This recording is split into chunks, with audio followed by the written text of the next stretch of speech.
I found the most searched for questions on the internet about the business model canvas, and in this video, I'm going to answer them. Whether you're brand new to the business model canvas or you filled one out before, I'm going to share lots of tips that I'm sure you're going to find useful. Here's question 1. Who created the business model canvas? The business model canvas was created by Alex Osterwalder and Yves Pigneur. It came out of Alex's PhD research at the University of Lausanne, where Yves was his professor.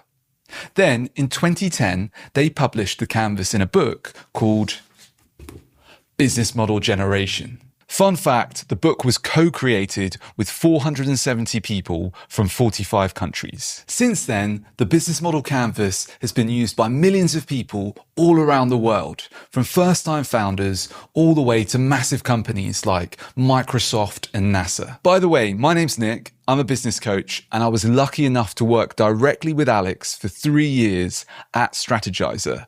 I've helped over 1,000 teams apply the canvas to their companies. So everything I'm going to share in this video is how the canvas was actually designed to be used. You're in safe hands. Okay, so question 2 is, what is the business model canvas? Let me show you. The business model canvas helps you see your whole business on one page.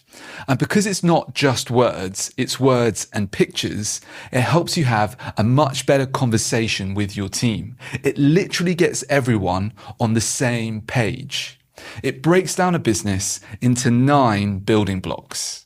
The first one is customer segments.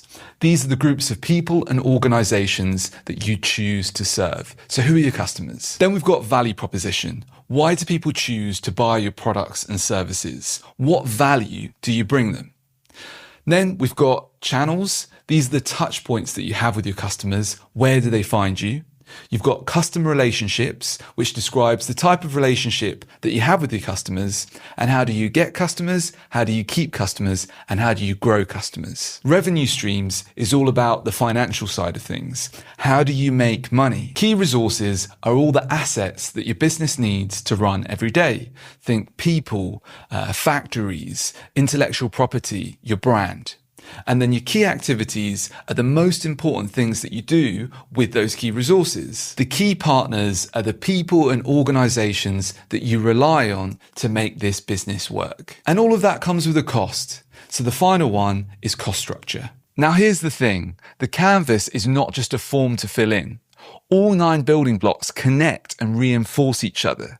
You can't change one without affecting all of the others. Question 3 is, in what order should I fill out the canvas? There isn't just one best order, okay? You should be able to map out your business model in under 30 minutes. So it doesn't really matter which order you do it in. You'll have your first draft quickly enough. At that point, you can keep moving stuff around anyway, because a lot of the stuff that we have on these sticky notes are just assumptions. But if you really push me, I'd say a good rule of thumb is to start with customer segments and value proposition. In other words, who are you helping?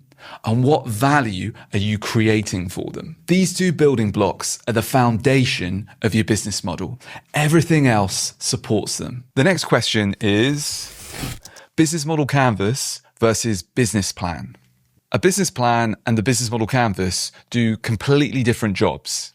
A business plan is a document. It explains the business. It describes the strategy, and it's often used to pitch banks, investors, partners, or get grants. The problem is that many business plans are full of assumptions, written as if they're facts. You say you're going to do $100 million by year 3, but really you have no idea if you will or not. The business model canvas is completely different. It's a tool for designing and testing a business model. It fits on one page instead of 30. It changes as you learn, and every sticky note on the canvas is an assumption that you need to test. So I wouldn't start with a business plan. I'd start with a business model canvas, identify your riskiest assumptions, then get out the building, as Steve Blank says, and test those assumptions with real customers. Oh, and here's the best part.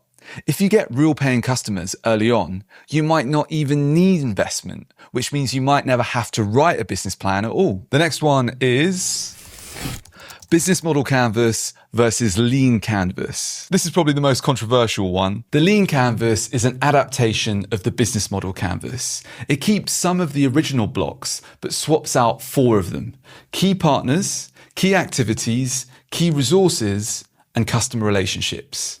And in their place, it adds problem, solution, key metrics, and unfair advantage. And I understand why people like it.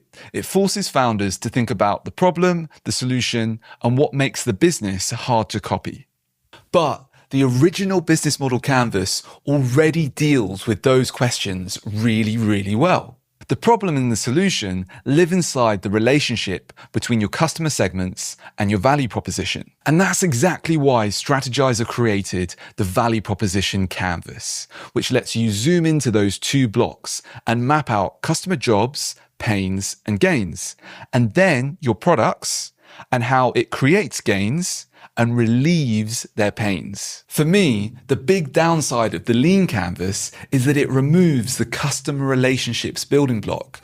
And that's the most important one, because if you don't know how you're going to get customers and keep customers, you don't have a business. So when you combine the business model canvas with the value proposition canvas, you don't really need the lean canvas anymore. And that's why universities, startups, and big companies choose to stick with the original. The 6th question is it a one-time exercise? At the beginning, I said I'm going to share some great tips. And this one I think is the most important one, because the business model canvas is not a one-time exercise. A lot of people fill it in, put it in a drawer somewhere and go, yeah, we finished.